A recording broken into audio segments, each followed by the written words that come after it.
I gotcha. Yeah. 3, 2, 1.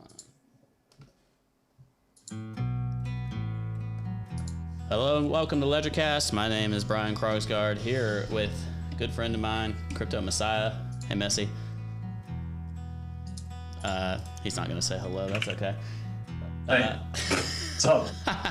Just hanging out, man. We'll get to that in just a second. First off, You're a bit quiet on my end. yeah, let me tell you about token sets. Go to ledgerstatus.com/sets, and it's asset management for a DeFi world. Bring crypto strategies to life on Ethereum, Polygon, maybe Avax soon, maybe.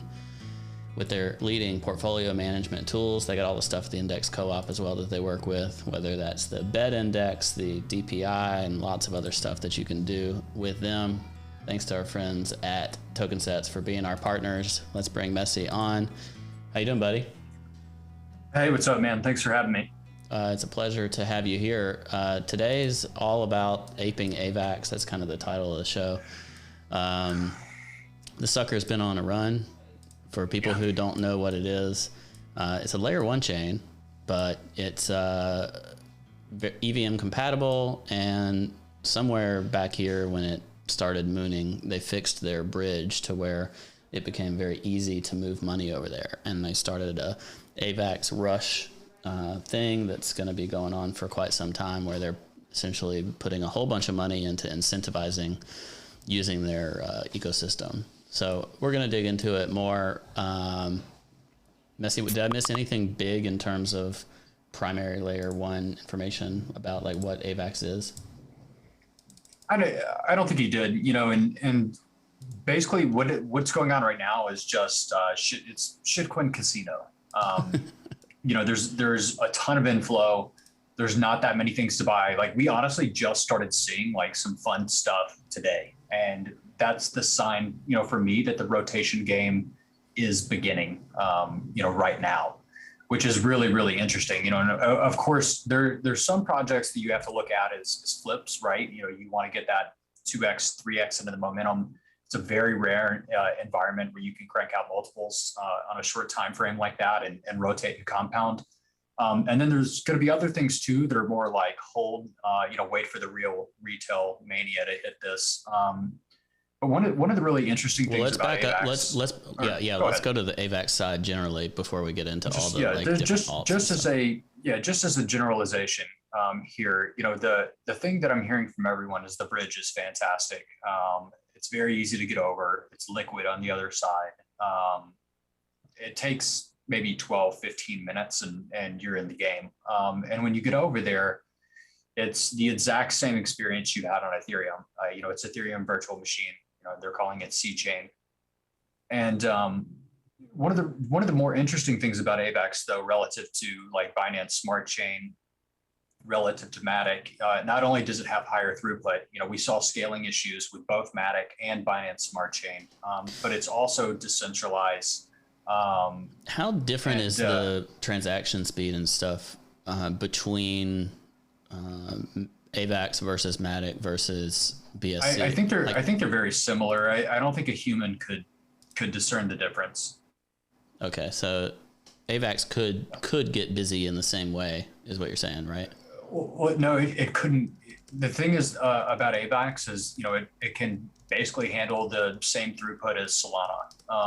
Okay, so it's dumb scalable.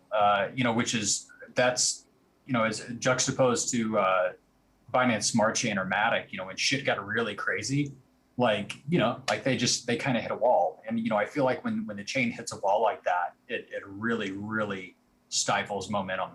You know, but we have an opportunity here for some extreme growth because not only the inflows that are coming in, but the scalability is going to allow this ape stuff to go on for a while. Gotcha. Yeah, so this Solana's 65,000, ETH is 15, Binance Smart Chain's 100. So Binance Smart Chain's low multiple beyond Ethereum, so it got clogged up quite a bit. I don't see on this chart I'm on like what AVAX's is or what Polygon. I think somebody in chat's like AVAX is not quick, not compared to Solana, no way. You know, I think theoretical throughput Solana is higher than Avax. But in terms of, throughput right now, based on the current infrastructure, I believe they're about the same.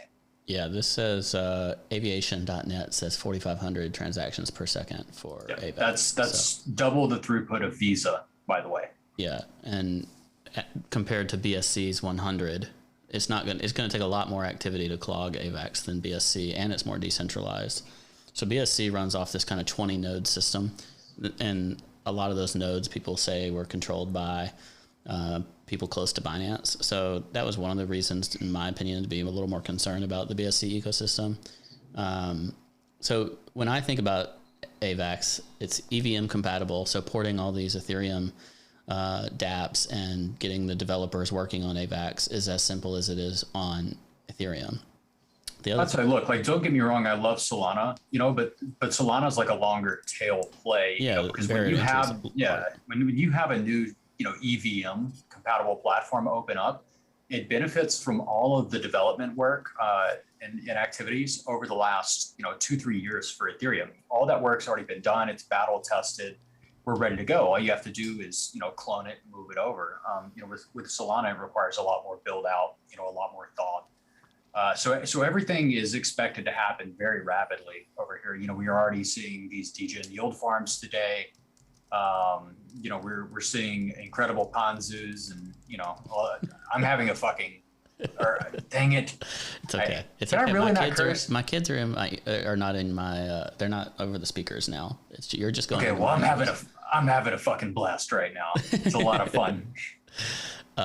Okay, so Polygon also says it's 65,000 transactions per second, which is Solana-esque, but that did not hold true when they actually were put to test. So that'll be interesting too, just to see like what actually happens in real life. Hey, Messi, can you stop and restart your video? It's freezing out on me.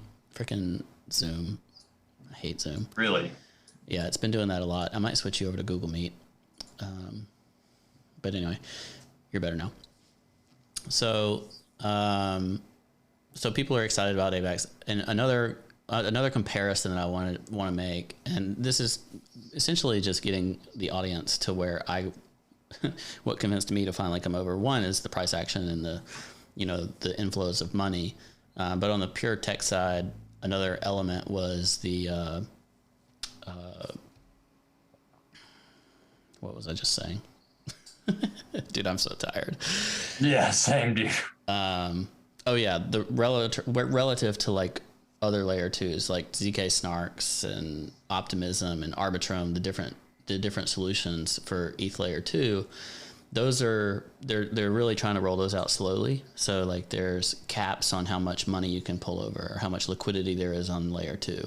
So even if in the long term, like stuff on that level of layer 2 is going to adopt the full security model of Ethereum, getting liquidity in those ecosystems is a lot harder. So it leaves a lot of time for AVAX as not with better security than Polygon or BSC, which are more side chains, and better compatibility than Ethereum layer 2 on optimistic rollups or something. And also more functionality, because some of those have limited EVM functionality, right? As a combination, it makes it pretty compelling as a place to go for cheaper transactions, more throughput, better speed, and without sacrificing a ton of security. Well, the thing is that, like, we're at a phase in the market cycle to where, people haven't been able to do like really good DeFi in a while. The apes are hungry. People have been flipping JPEGs and of course made absolute fortunes on that.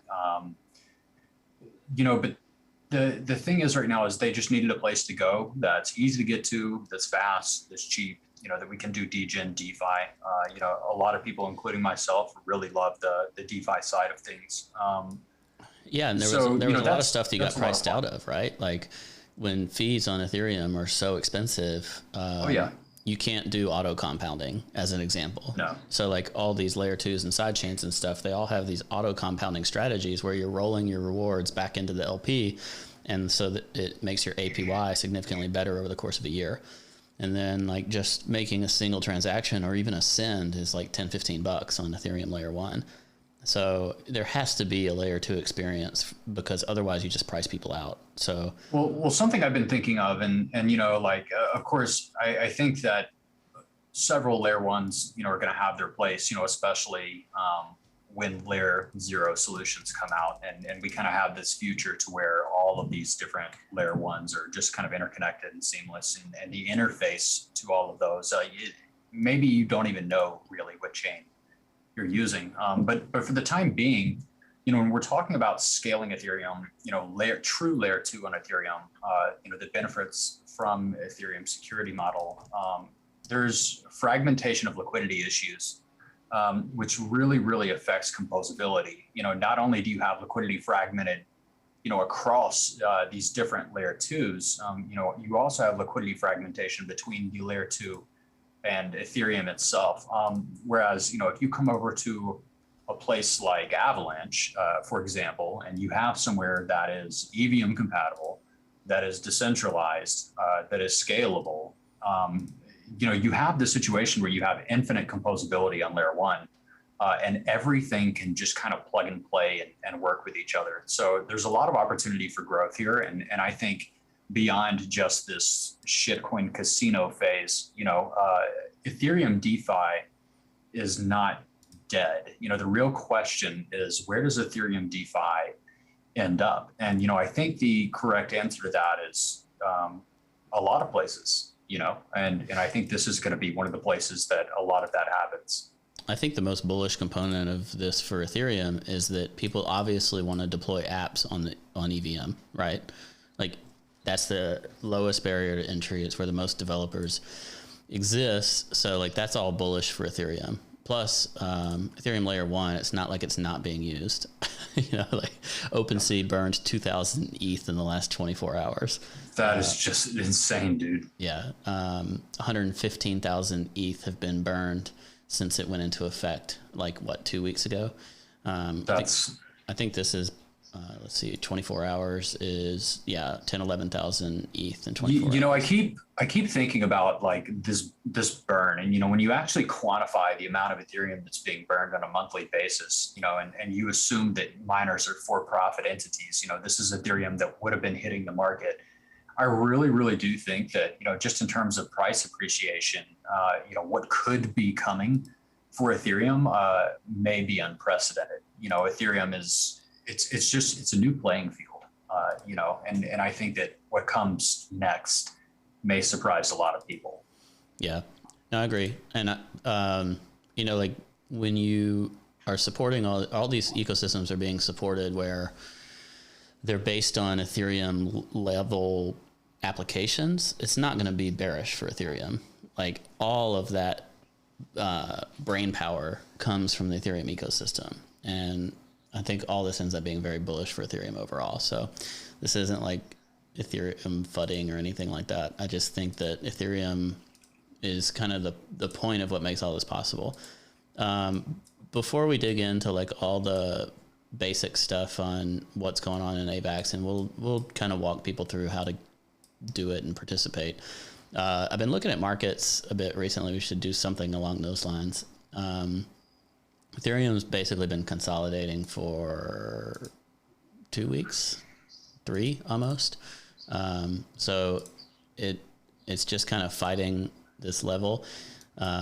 There's a fib extension if you want to be really basic about it, just a 0.618 from top to bottom to where it is now. And now it's having a really tight consolidation underneath that, which makes me think we're probably on our way to new all-time highs in Ethereum, because I feel like this is what we're facing now is temporary. So I'm trying to be pretty straightforward with this, essentially. And Ledger, interestingly enough, Ethereum remains broken out versus BTC.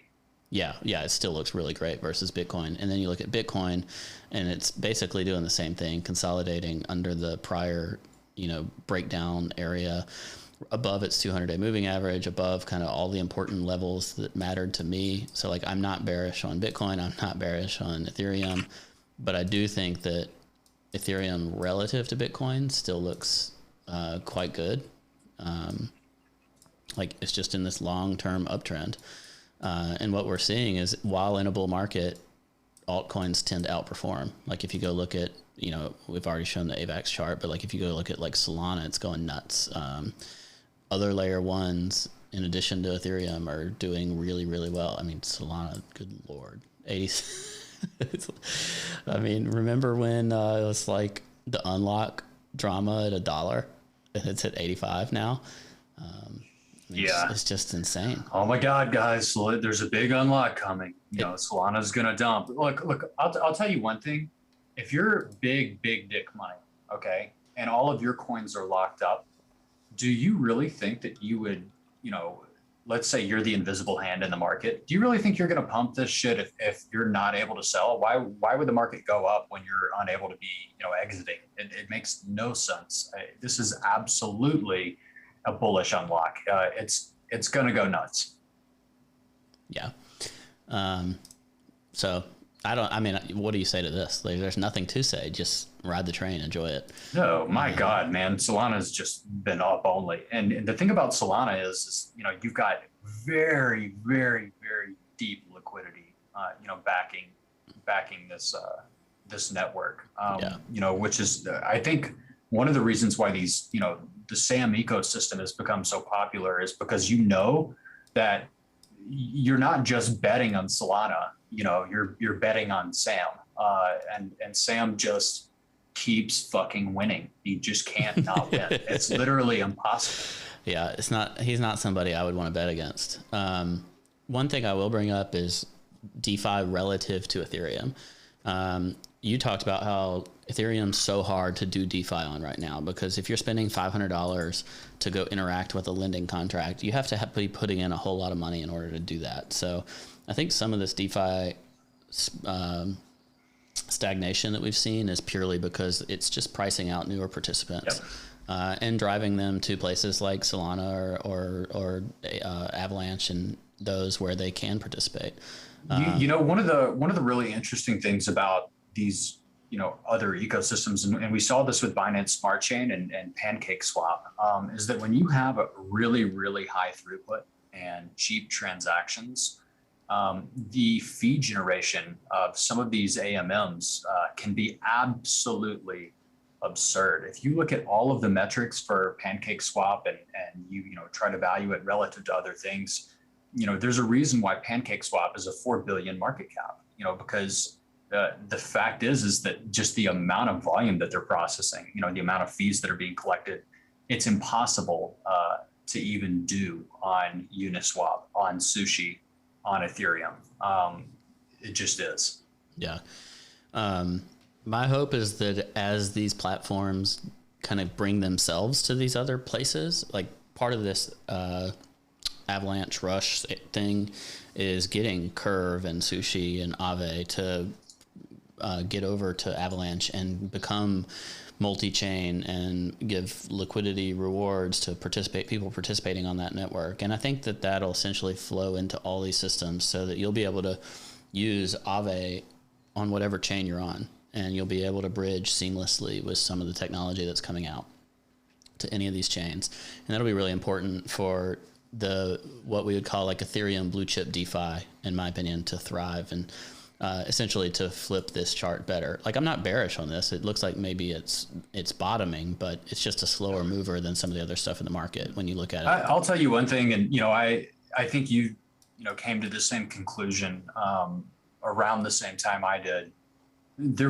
I had to sell a lot of my Ethereum DeFi, and it's not because I don't like the coins. I do, obviously. I bought them for a reason. I had to sell because of the opportunity cost of holding Ethereum DeFi relative to, holding Avax DeFi. It was astronomical to be exposed to Ethereum and to be sitting there waiting for the pump. I think it's just a fool's game, to be honest. Yeah. So again, versus $1 looks pretty good. There's nothing that worries me about it. It's just on a relative basis. Yep. I don't know that it's the trade right now when the other stuff is still moving. Look, faster. Yeah, it looks good, but is it going 500% in a week? Fuck no. Yeah. So and Meanwhile, this looks like it's ready for price exploration. Because Avax hit in February when all of DeFi pumped. I remember February 9th, 10th, 11th very well because that's when my net worth peaked as well. So like it topped at the same time, consolidated, broke down, and now it's looking like it wants to go make price discovery based on that. And none of the DeFi stuff is really doing that. Like if you look at Aave, for example, it's still got a ways. Like it looks fine. But that looks great. For Aave to get price discovery, it's got to go above 550, 600. And that's pretty similar across the board. So if you see something in an ecosystem where the layer one, the baseline thing is in price discovery or entering it, that's where your momentum clearly is. And that brings us to how to actually accomplish some of this stuff. So if you wanted to do this, and you could do it and hold all your stuff you had before, but you might be able to earn yield on your Aave and some of these other things because you can basically wrap anything and send it over to Avalanche. And there's a lot of yield to be earned as they pump $180 million of rewards into this ecosystem. So it's bridge.avax.network. You can just bridge wrapped Ethereum over and then start converting it or do whatever you want with it. This marker.io site is kind of the, portfolio hub for what's going on over there. And when you're on here, this is going to show you why this has moved so much in the last 10 days. So on August 17th, there was $250 million of liquidity on this ecosystem. And today there's 2.7 billion. So there's been a 10x in liquidity in 10 days, and most of that just in the past 7 or so. This is actually the fastest ecosystem growth in history for Binance. When Binance Smart Chain, Solana, Matic, it doesn't matter what. And the most insane thing to me is that the incentives haven't really even started yet. So. Yeah, I would imagine people are priming it essentially before all those incentives. I mean, look, we're front running, and it does look like I may be frozen again. You are. You just got to do it every now and then. You just got to undo the video. I'll keep my eyes on. I'll keep my eyes on that. Yeah. I would imagine 1 month from now, at the most, we'll be over 10 billion in TVL in this ecosystem. Yeah. What did Polygon get to? Like 8.5 billion at the peak. Something like that. Binance was what? A lot. 15, 16 billion, something like that. So, and then if we 20 billion. If we dig into what else makes this interesting, it's that currently, while it's still relatively early, and don't get me wrong, some of this stuff has gone up a ton. I'm not telling somebody when and where to buy. I'd look for dips basically. Like I bought one of the blue chip AVAX coins on a 30 or 40% dip, and it went up 100% over the next 24 hours. So that's what you're looking for. You're not necessarily trying to buy a top, but you're wanting to go capture those dips as more money flows in. And I say that because I don't know what the volume distribution is, but I think probably 80% of the volume is on like 8 coins currently. So there's kind of these blue chips of that ecosystem. And what I'm going to do is try not to dox anything and open up the tokens page where I'll just show the ones that I've been looking at. So, there's, we'll do a roundup of what's what. Pangolin and Joe are kind of the two biggest dexes, and Pangolin is kind of like the Uniswap. It was the first, but it's actually been losing a lot of volume and TVL to Joe. Trader Joe is, or JOE token is the token of like the Sushi Swap equivalent. Binkey QI is a Aave, or I think it's a compound fork, but it's like Aave or compound, so lending and borrowing. Yak is kind of like Wi-Fi plus 1 inch. It's where you go to like seek for yield, and you can do swaps on it, and multi-routing versus multiple decks on Yield Yak. And then the Snowball and Penguin ones, those are auto compounders, right, Messi? Yes, Snowball and Penguin are auto compounders. There's actually a difference between the two. I'll do this as shortly as possible. So they both have auto compounding farms, which is great. But the secret sauce of Penguin Finance is that it has a launch pad as well. Now there's also Avalanche, of course, but as I put it in one of my streams a couple of days ago, I think Avalanche is going to be for like the more official, more serious kind of IDOs. Maybe you have to KYC with it, where PFI is more like the degen ICOs. So PFI has additional value there just because you have to actually stake that PFI token to get access, and there's tiers of access. And I think that's just going to be free money. People are just dying to ape in things right now. If I have access to that, especially if I have top tier access to that, I'm going to be able to get into these IDOs early, and those will all be just very, very easy flips. So now, I'm not Snowball. For what it's worth, I'm not participating in any of that stuff. I'm just rotating between these coins based on the charts. So like this is the way I'm playing it. There's lots of volume. There's lots of giant volatility moves. So again, there's literally hundreds of what we both have friends right now that are, degen farming like 20,000% APY farms. Like that's not necessarily my thing either. Maybe if there was an auto compounder, but I think there's a lot of velocity here, and if you just compound and trade the charts, like you'll probably walk away, like a king, and probably with lower rug risks too. One interesting thing about Snowball, I think it's a great project. Okay. But the way Snowball is trying to differentiate themselves is they have a stable swap product. So like curve-ish? That's my ish. My main concern with Snowball is that we're going to get in a situation to where Curve comes, and like how do you even compete with that? Curve's technology is beastly. Yeah, their technology is off the chain. So I'm just showing the watch list essentially that I look at these charts and I look for low time frame setups because I'm playing a rotation game between these, but I don't know if these are 6 month holds, 1 month holds, year long holds. I'm not trying to tell you that. I'm just trying to explain this ecosystem because people get mad, Messi, if you're like saying, oh, I'm aping Avalanche stuff. And then they're like, well, why don't you tell me? And then when you tell them, then they're like, well, why are you, shilling all this BS garbage tokens? And I'm like, dude, you can't have it both ways. So I'm just telling you what I'm participating in. Yeah, people were mad I shilled a dog coin, and then it went like 20x. So I stay mad all you want, bro. It's fine. Yeah. So I think all of these are the ones that I would say are clones plus adaptations of stuff that was initially built on Ethereum. And they've kind of carved out Binance Smart Chain. And they've kind of carved out a niche within Avalanche. And these are the ones I would call like Avalanche native. There's also some that they were BSC projects and they're now like both or something. And I've mostly stayed away from those. Like some of those have performed really well, but these are the ones that I would say are kind of like Avalanche centric, Avalanche native, and I'm willing to trade and I'm willing to like sleep in these, which I can't say about many things. I think Avalanche native is pretty important here. Of course, when there's a wave of money hitting something and there's this much hype, there's going to be a lot of opportunistic projects, that are Matic projects, that are BSC projects, that want to capitalize on this opportunity over here. But the issue is these projects already have like people that are like bag holders, right? People that have been in pain, like people that want to sell, people that want to get out.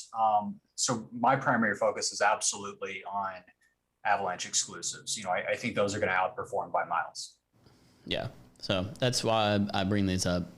People can go do their own research. They can figure out what they like and what they don't like. What I've been using a combination. This marker site is markr.io. It's pretty good for tracking the current prices in an accurate way because it pulls it off the dexes where you're actually trading them. Whereas like CoinGecko pricing and Zapper pricing have been pretty delayed from what I could tell. But if you're looking for information about these, you can just do like you always do and, go on CoinGecko and search for it, and find out like, is this market cap appropriate for what I want? Is the distribution appropriate for what I want? Go look at the team, go look at the contract, go look at all the things you normally would do. But I'm trading these personally. So, do you want to dig into some of the charts and talk about how obscene they are one way or the other or what? I mean, the charts are obscene. of course, I'm more wanting to discuss like thesis, Yeah. rather than So like, here's Joe, for instance. So I don't hold this because this is a parabolic advance that is like, it looks like it wants to blow the lid off of it. And I'm not buying that right now, but there's other stuff that doesn't look like this. So what I did is I was in this somewhere down here in 30, 40 cent range, played it for a while, and then I bought a dip at $1 and sold it at $2, so like I'm playing these as swings. I'm not trying to be a genius. And yeah, so if you look at the charts, it's one thing. If you just want to like set it and forget it, you could do some yield farming. You could do a lot of other things, but there is some variety in these charts.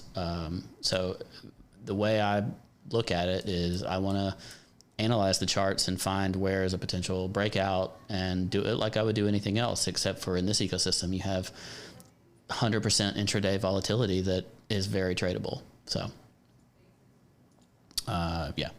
All right. What do you want to talk about in terms of the thesis that you brought up?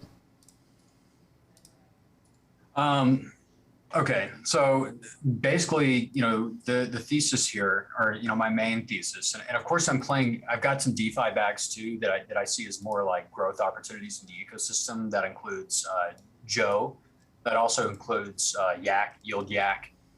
As the ecosystem grows, both of those projects will catch massive tailwinds, massive. And that's TVL basically increase. because there'll be TVL, and then therefore they'll earn fees and all that TVL, users, fees, volume, the whole nine yards. I think those are my like longer term holds in this ecosystem. P5 for me, one of my favorite projects, is more of like a medium term hold for this ecosystem, just because I think P5 performs very well during mania, because people are going to have this P5, and they're going to have it staked to participate in IDOs. So let's answer a question that we got. The Bit Baron Sure. says, I don't get why everyone's so excited over it. There's like 7 other chains doing the same thing. And the answer is purely in the flow of money. Dan from CMS Holdings talks about the flaming fireball of money, or the giant fireball of money. And if you follow that, you can get caught up in it as that fireball expands. And you can't onboard, what did we say, 2.5 billion in 10 days, and not the hot ball of money. Thank you, NBK. You can't not get sucked up into that. So like these are the result of that hot ball of money coming in, and therefore I want to hop on that hot ball of money and roll with it as it grows. So yeah, that's why. And like when you look at other chains, the trend is not the same. The flow of money is not the same, and the future flow of money is not the same. So when you have momentum markets, I don't care if it's stinking, what is it? AMC in legacy markets, or Tesla, or Amazon. Like it can be small, it can be big. When that momentum kicks in, it can go more extreme than you think. So that's why we're paying attention. That's why we're talking about it today, because I don't think this trade's over. Like my personal trading, I'm in on these things right now. Like I'm not on the sideline. I'm not in dollars. I am in. So I'm shilling my bags, but I'm shilling bags that I'm still in. I'm not trying to dump on anybody or whatever else. Eventually we may dump on you because we'll get out before some people. Somebody's going to end up holding a bag, but I think it's got some time.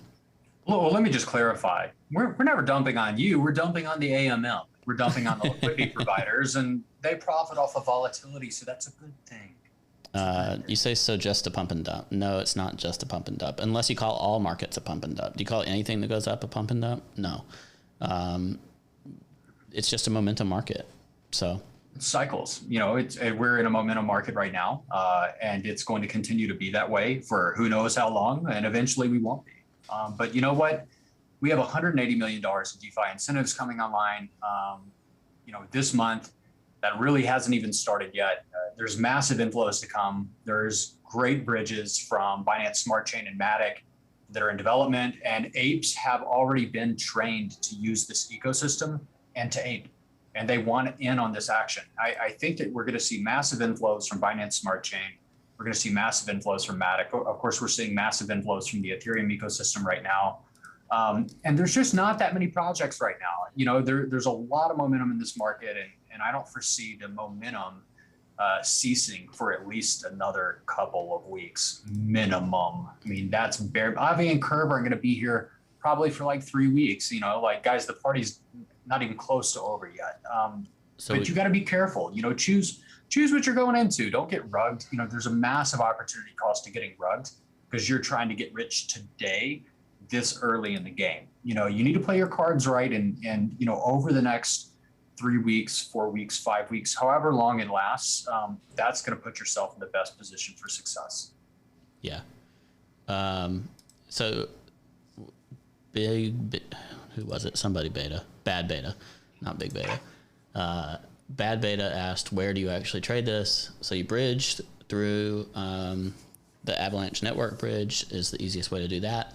And then the two primary dexes are Pangolin and Joe, which I mentioned. So here's a summary of kind of the Joe markets. Obviously, the large ones are between the majors, as you might expect, but you see the top market here is $52 million in 24-hour volume, and the top 10 are basically $1 million plus in volume. And that's just on Joe, which is the second largest dex. Because if I go to Pangolin, which is PNG is the token for this one. I don't know where the dex is for it, but anyway, it's even higher. Here we go. The exchange itself. So the Pangolin, it won't let me click on it. CoinGecko, thank you. Yeah, so also has 52 or so million dollars on its top pair, but this one goes all the way down to number 13, and it's still above $1 million on those pairs. So that's a lot of volume for dexes. So we're looking at $200 million 24-hour trading volume on this dex, and on the Joe dex, $154 million 24-hour trading volume. So when you have $350 million between the two top dexes, that's worth paying attention to. So those are the places you can trade it. I'm doing most of my trading on Yak because similar to like 1inch or Matcha, this will route through both of those dexes. So if you're playing the rotation game and you're going from Penguin Finance to Snowball or whatever, like you don't have to know where's the liquidity for this particular pair. It'll do it through whichever one's best. It's not as good as Matcha because Matcha will actually do partial orders for your total amongst the total prevention of slippage and everything. That's split order routing. Yeah, split. That's split. The way to put it. Yeah, this does not do split order routing, but it will do cross exchange routing. So you get pretty good pricing on a yield yak. And then the other thing in yield yak is like if you want to see, I can earn, 1,000% APY or something on some ridiculous LP position, you can do that directly through yield yak and auto compound it and all that stuff in yield yak. So those are the ones I like. I don't think any of these are going to be like where you're going to get rugged in these baseline tokens either. If these rug, they've been around before this money came in. They'll be around when the hot bubble. These are like long-term incumbent projects that love AVAX, love the ecosystem. They saw the vision before anybody else, and they decided to come here and build. And to put their flag down. And I've spoken a lot with the Yak development team, and I'm very impressed with them. They're very friendly. They're very smart. They're very responsive. So and we both own Yak right now. Significant Yak. Look, I'm very full of Yak. I am shilling my bags, but I will say this. There's a reason why I think Yak is now my largest position. So yeah. And the reason for that is because when you actually start using this stuff, you do it for a day, you realize like, oh, this is the site I always end up on and do things on. So like that becomes worthwhile. And what they do is they don't really have inflation from their token. All their tokens are already out there in the world. What they do is if you stake it, you earn fees, a small percentage, but you earn fees in AVAX itself. So your fee generation is a completely different token based on the usage of the site, which is interesting. Somebody's in the chat bitching, that I dumped P&G after I said that was my biggest bag. And the reason that I changed my stance on that was because Joe flipped P&G's TVL and the charts started looking like shit. So, one way that if you want to survive here, you need to be flexible. This ecosystem, this environment, this climate is changing very rapidly. And if you get stuck in a thesis and you're unable to recognize that you were wrong about something, because if I had taken that same size and I would have just put it into Joe instead of P&G, like I'd probably be fucking retired right now. It's that much of a difference. I think that Joe just kind of emerged as the clear winner. And, I had to flip my stance on that. I was wrong. It happens, guys. At the end of the day, we're trying to stack something else, right? Like we're trading these because we want more. Maybe if you're bullish AVAX relative to ETH, maybe you want more AVAX. If you're bullish ETH relative to Bitcoin, maybe you want more ETH. If you're bullish Bitcoin relative to the dollar, maybe you want more Bitcoin. If you're a dollar maxi at the end of the day, you just want more dollars. So you make the trades that are going to increase the denominator that you care most about. The main thesis on P&G anyway was that it was extremely liquid, and that if it does multiples, then I'll be able to compound and get out. But when I realized that Joe was the winner, all of a sudden P&G had an associated opportunity cost, and I have no doubt that P&G will perform. That P&G will do multiples. They're very close with Avax. I think it's very obvious, but at the same time, if P&G is going to be a laggard and everything else is going batshit crazy, it doesn't matter that it's going to do multiples or whatever. There's huge opportunity costs to not, having that much capital deployed and not having the ability to actually compound, while everything is running. Yeah. So we got asked about Avalanche's token itself. I mentioned already that it's like on the way to price discovery at this very moment. Its current market cap is 8.7 billion and its fully diluted market cap is 36 billion. If we were to go look at that relative to like total market cap rank, Cardano's market cap is 92 billion. So does it have room to go? Avalanche has a long way to go. Yeah. So it could 10x and still not hit not hit the Cardano market cap. How wild is that, dude? Yeah. Binance BNB is 76 billion. What's really interesting about Avalanche or the actual AVAX token, in relation to something like BNB is that what happened that hadn't happened before, with Binance Smart Chain that enabled BNB to run so damn hard. And that was an unprecedented lockup and usage and utility for the BNB token. And if you look at all of these Avalanche dexes, guess what the native liquidity pairing is? It's versus the AVAX token. So I do think that the market is lagging the actual supply shock that's going on right now. And I think that'll become very apparent very soon. Personally, I'm thinking somewhere between $150 and $200. And that's conservative IMO for the AVAX token, because, as opposed to Matic even, AVAX was so slept. It was between $150 and $200, and that's my conservative. So like 3 to 4x would put it at a roughly $24 to $30 billion current market cap, which would be smaller than Doge.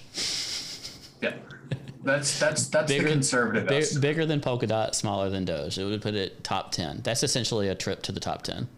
You guys just need to understand that with Matic, like people knew something was coming. Like we already had some price. Of course, it went crazy. When we were having Matic season.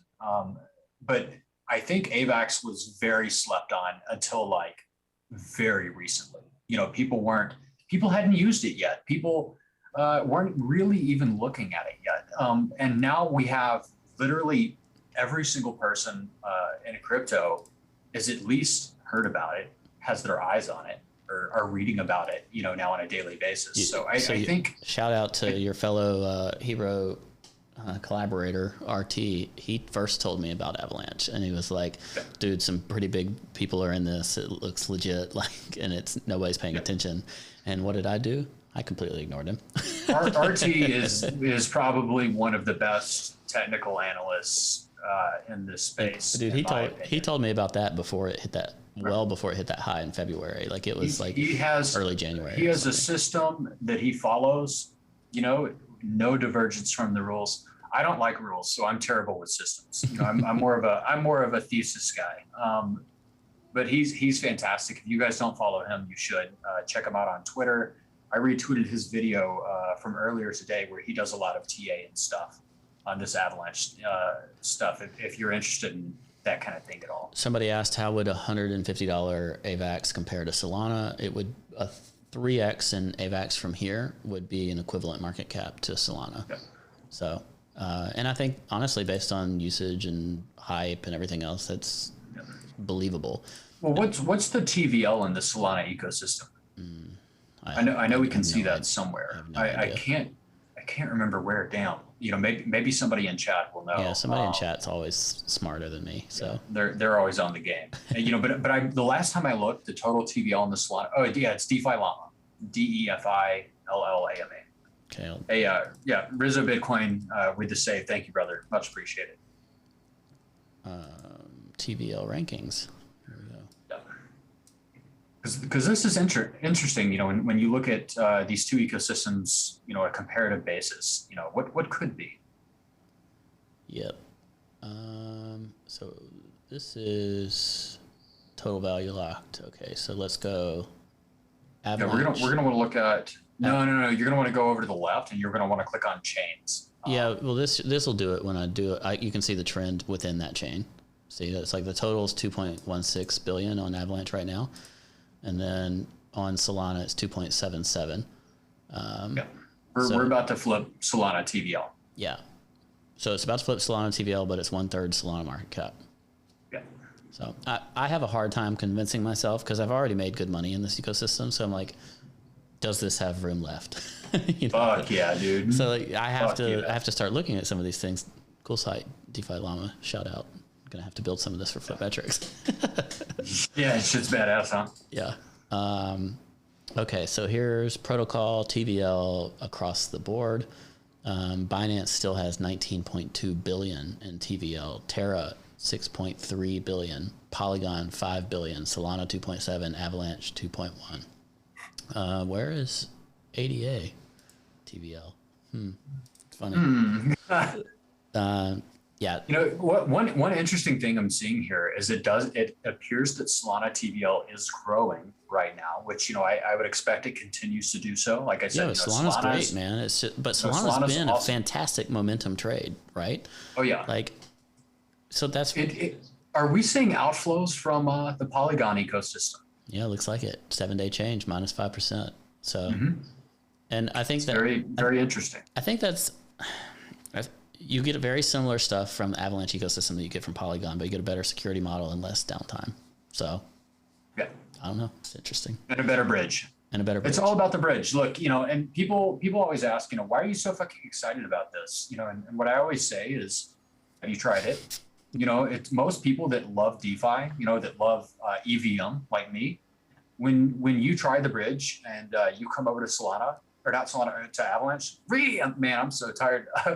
When you try the bridge and you come over to Avalanche, it just clicks, you know, and that's why initially, like, I decided to be very high conviction about this because I knew that I had that experience before other people did. And I knew that the second that they had that experience, they were going to be like, holy shit, I got to bridge more.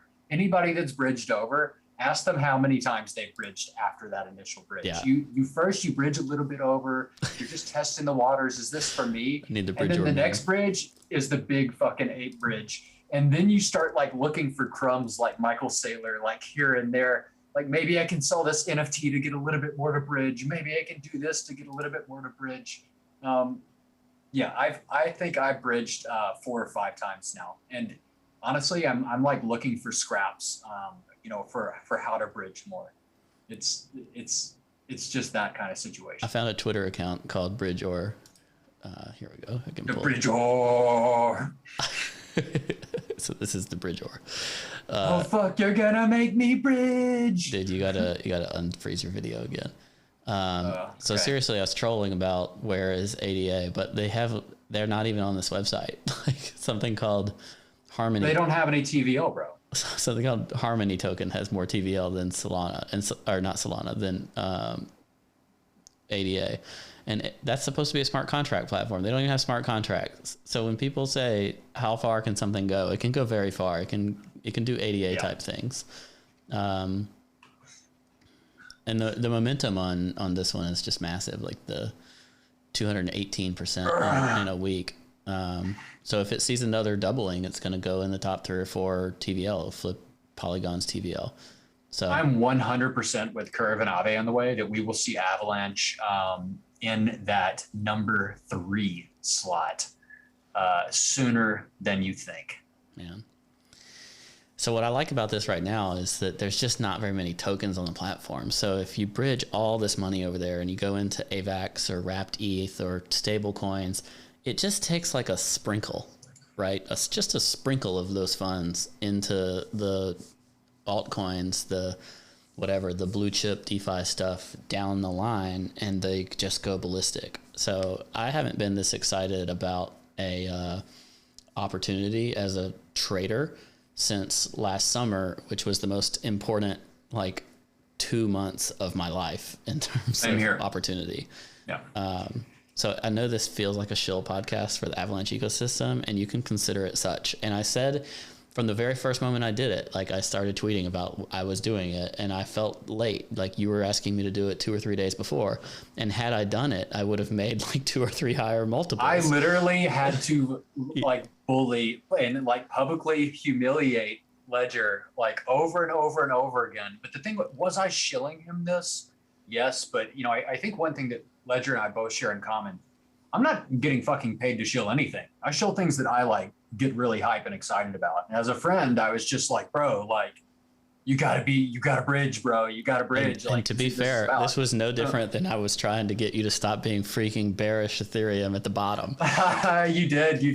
I begged you. I begged and pleaded. I'm and you were a stubborn son of a bitch. And you didn't try. You're a stubborn son of a bitch too. Let's be honest. But here's the thing. You didn't try hard enough. I come from. Are you kidding me? You didn't try fucking hard enough. I tried to sell you, on that Ethereum was going down or whatever. And you were just nope, you're wrong. And that was just the end of it. I tried to get you to bridge. I did not just say, I'm going to look up our DMs right this moment. Okay. I tried to get you to bridge and you were nope, I'm not going to do that. And then I tried to get you to bridge again. Dude, I must have hounded you. You did. Maybe 20 times. And then finally you were God damn it. Okay, fine. Just shut up. I'm coming. That's the level of stubborn that I am. If you beat me to death, for 2 days straight, I'm eventually gonna cave and just say, dude, just shut the fuck up, okay? I said, are you really short X dollars? He said, I'd be worried if it were BTC, but BTC stealing the show means ETH gonna get drained. Me, I think you're insane. It's going further, as in going further up. You, it's a short squeeze. Bear is still on, like we saw in 2019. Me, and the move up can be much higher than you anticipate. Where do you change your mind? What's the stop? That's what I said, Messi. I can imagine cash. I cannot imagine short. So that's quotes from my DMs to my good friend. Trying to get you to close. And that is the only conversation that happened. Literally, you just left it at that. You were just there's no saving this guy. You're not a true friend. Oh, come on. You're not a true friend. What else do you want me to say? You should have just beat me to death, man. What's wrong with you? All right, some guys trolling us, but what about the huge AVAX unlock in early September? What about that huge Solana unlock at $1? Didn't we just talk about this? Yeah, we did. So I just want to give them a shout out because they asked.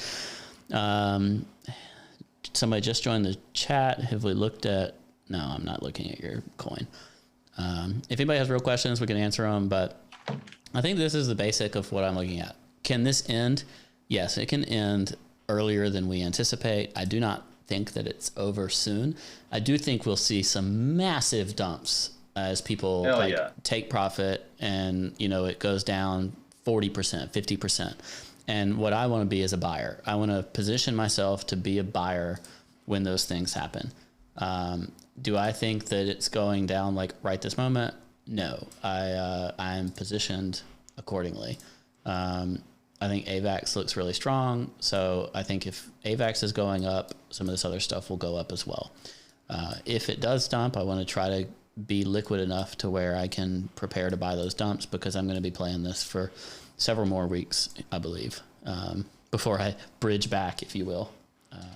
Although honestly, like, even if you don't even want exposure, you could maybe end it here with this type of comment. Like, even if you don't even care about exposure to the Avalanche ecosystem, the Avalanche coins, there's free yield over there. Like, you can bring wrapped Ethereum, wrapped Bitcoin, wrapped stable coins, and earn the yields on those are really, really high on some of these platforms, like 20, 30, 40%. And that's amazing for people that just like strictly want to farm and then dump on people like me and Messi, who are trying to play the move up on these. So there's many different ways to participate in this. And no, bridging is not hard. Bridging is very easy. So anyway.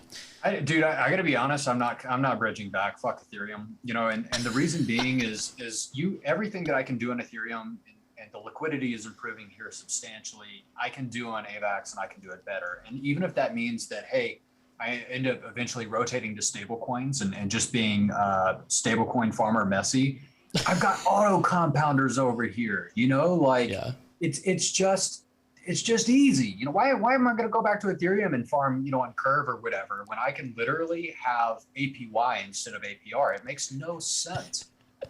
Somebody needs to get a clip of Messi saying, "I'm never bridging back." There is no return. Yeah, there is no bridge back. This bridge is one way. Somebody asked, "Can you walk me through how to do it?" No, just go to bridge.avax.network and click the freaking buttons. I'd have to connect a MetaMask and show you. Just do it, and it's easy. If you do it with wrapped Ethereum, that's going to be the easiest thing to do it with, because it's very liquid across the bridge, very easy. Very liquid once you get across to do other things. And they send you a little bit of AVAX for gas, because AVAX is ETH in that ecosystem. So that's your gas. So you need to buy a little AVAX for your gas for future purchases, but that's literally it. Then you just go do stuff, play with it, participate. I've been amazed over the past year now that there's so many people that have been in crypto for a long time, but they fail to learn. They still are not doing anything on chain. And so stuck in all their the ways, man. all the fun stuff is on all the fun stuff's on chain. Yep. So and yeah, I 100% agree with that. Maeve said you can bridge USDT also. You can. Yep. I think the bridging for the kind of major coins has gotten pretty good. So whichever one. But when we were doing it past few days, it was wrapped ETH was always the easiest. And yeah, exchanges are not fun. It's not. I don't want the majority of my money on exchanges. Or I've talked about many times, I like the Horcrux method. Be on multiple hardware wallets, be on multiple exchanges. Don't die if one goes away. So anyway.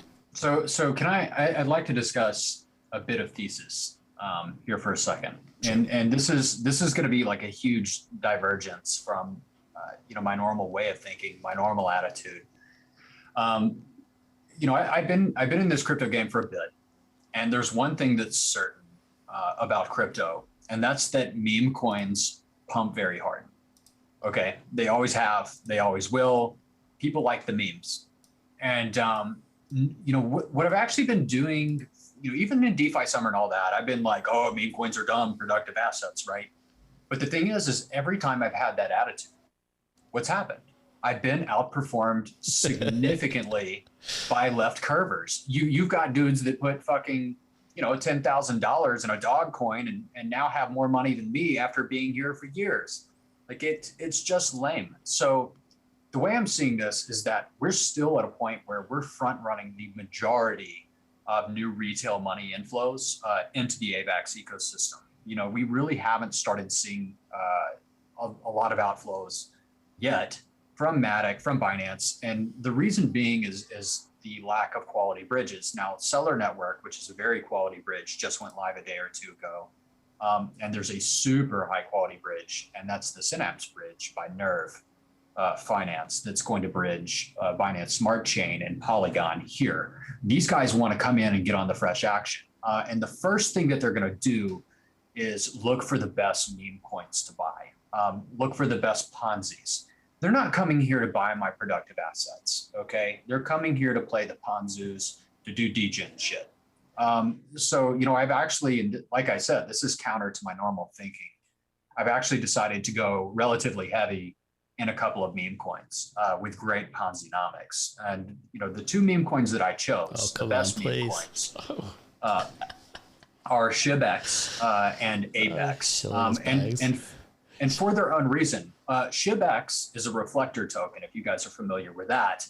And everybody loves dog money. This is not financial advice. I do not. This is not financial advice. This is thesis. This is not financial advice. I am front running literally tens of thousands of dumbasses that want to come buy dog money. 1944 says it's 10 IQs. Yeah, literally. I'm front running tens of thousands of dumbasses that want to come buy dog money. And I think that that's a very plus EV move. Now, one thing that nobody's heard about, and that's ape money. Ape money is a totally new thing. And in juxtaposition to dog money, the difference between dog money and ape money, and I'm talking Apex, is that Apex started with fat liquidity. So the issue you have with a lot of these Ponzus is that I'm definitely ending the YouTube show before this. What's people can come in with a relatively small amount of money and make money and then just say, hey, I'm out. And when they hit that sell button, it just nukes the chart, right? And then it's game over for everybody because it's just a cascade after that.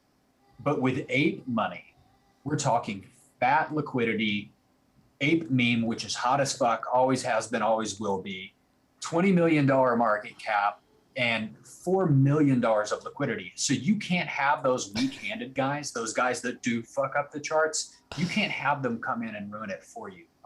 So that's my thesis. And I 100% know in the back of my mind, and I'm glad I took this leap of faith because I 100% know that the dumbasses are going to come over. They're going to buy the dog and the ape money. I got in the dog and the ape money before they did. My number is going to go up, and I would suspect that I will significantly outperform anything else that I'm holding just by being a meme coin guy. So look, I am the dog right now. I am the dog in the ape money man now. I are 10 IQ. I am returned to IR 10 IQ.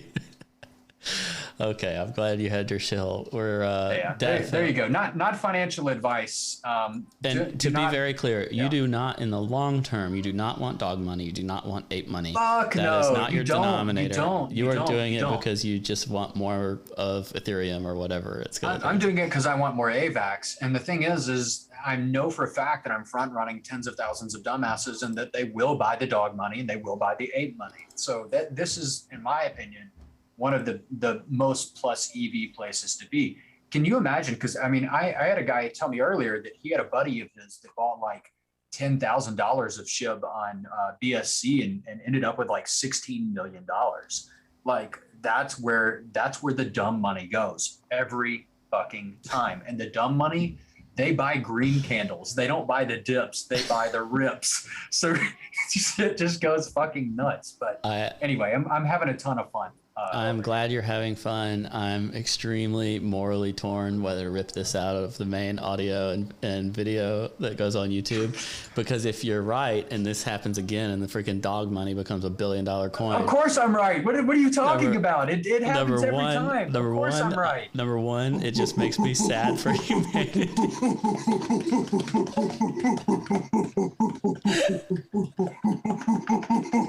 Oh my God. He's still going. Stop. All right, we're into the show. That's that big ape energy, boys. Thanks for being here.